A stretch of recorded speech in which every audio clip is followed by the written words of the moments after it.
ma'am ngasi video se akhoi gi exam gi oina ni ko exam haira ga di akhoi gi kitang important oi exam haira sini ko important oi exam gumba leira ga di sigi pot se hai tar ko wat linge da gi dum ngasi da gi dum tawra thambi be se mathang tha se exam ne haira sini ko natraga hafta amai matung da numit tarani gi matung da ai gi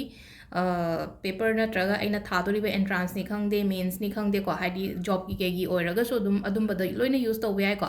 ado sida koina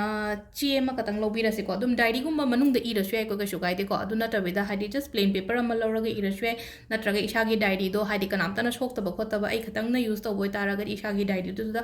adum si se semaga thambi se ba hona ba budi hona ram gani ko hona ba plus laksu yamna mathau tai na ko hadi hona ba katang na kitang da litho pos yawi na ko ngasai gi aina aina apa ba mayam do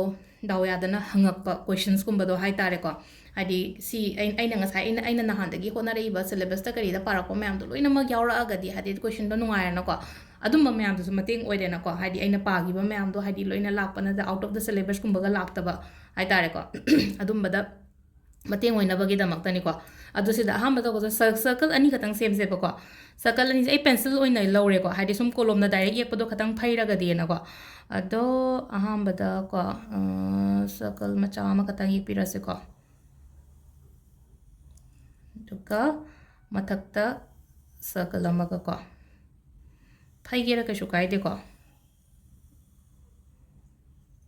ado sida ai pencil ni na uramare ko sketch pen ka tang highlight tawge ko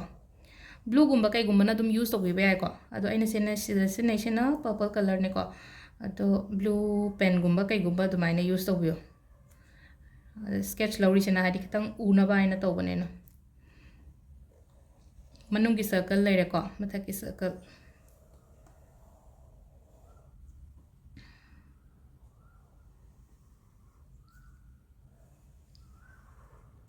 duga mathang to gadaba sina kaino hai kan sida ai gi ming harasne ko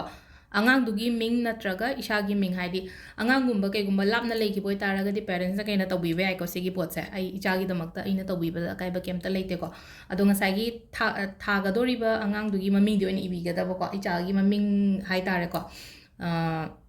adun adani iga da duga ai isha gi exam tha ga da ba leiraga di ko suppose ai maming ai ming isala sine ko dum sida ko ai maming ire ko aduga mathang gisna exam gi date ko exam date se akoi me da ta ina khala se ko tang manga ka harasine ko tang manga tha manga ko 2023 ko aduga pekha hogada bagi timing se pung du su ya matter tawi ko pung du masu iga damne ko se da haidi ayuki harasine ko 9 am ko ayuki malere se da ko ado si ahum sima manungi circle se da ibire na ko number e se ba se da hozik number se ke no iga da ba ma'am se sida kwai first ko som da gi sida gi hawrasi ko 3 3 0 ko mathang gi sena 3 2 3 ko ama ani ahum su basida na kai igadam no 4 0 ko aduga mari su badana kai igadam no 3 9 8 ko silere ko adu sigi number 6 ni meaning loin leri ko haidi 330 ko haidi focus leina bagi damakta hai tar ko ngang do hadi sagi focus la hadi wakan do ama mada chakhai dana ba hai tar ko 330 zigi magi meaning se ko aduga 323 ko 323 gi kaino na hadi success oina bagi number ni ko sis na ko 40 ko 40 sina hadi stability la na ba hadi stable oina ba ngai gi ngang do na wakan noiro na traga ai gi tawdori ba thaba ke ka su ma stability ke ka lak na ba stable oina bagi damakta ko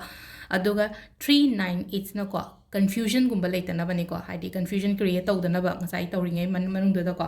ado si se dum aina smaina diary gumba da iraga dum thambigra su yare aduga che da to boiraga na che do setat piraga ai gi upu manung da kai da dum thambigro aduga hayeng exam do haidora kanda mai pak ko pa tawra kanda